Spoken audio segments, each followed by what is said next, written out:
Susie Sivkov. I've been a notary for more than 10 years, and I'm here to help you learn the important steps it takes to become a notary in Pennsylvania. Before we dive in, I thought it would be helpful to briefly go over what notaries actually do, and to touch on why the state makes applicants go through all of the steps I'll walk you through during this video. Notaries are responsible for verifying a person's identity, confirming they're aware of what they plan to sign, and that they're not being pressured to sign on that dotted line. Because the purpose of all of this is to protect the public, you'll need to meet a few requirements before you start the notary application process.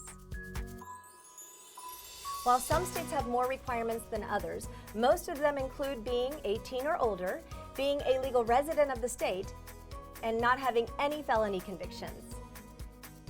There are a lot of important steps in Pennsylvania, so you might want to use a checklist to make sure you don't miss anything. First, Pennsylvania applicants need to take a notary training class, fill out an application, and pay the Department of State's small processing fee online. You'll get a notification about taking the Pennsylvania notary exam a few weeks later. The testing company will send specific instructions you'll need to follow, including how to pay for the exam. Now that may sound like a lot, but the training is just a few hours and it can be done in person or online.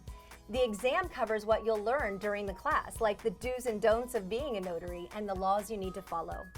When you pass the test, you will get a Notice to Appointee letter. Then it will be time to get your surety bond.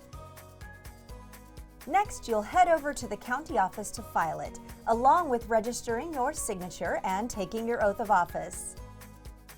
After all of that is done, you will get your Pennsylvania Commission certificate and a wallet card from the county. Next up, you will need to buy your official Pennsylvania notary stamp and your journal. These tools lend trust to the transaction.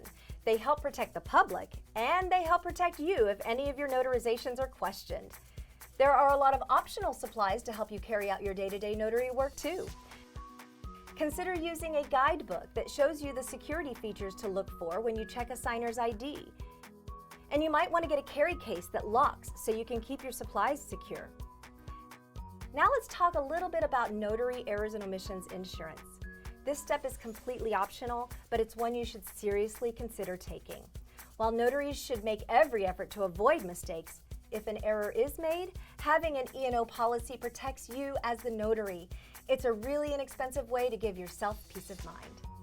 If you'd like to learn more about becoming a notary, click the link below.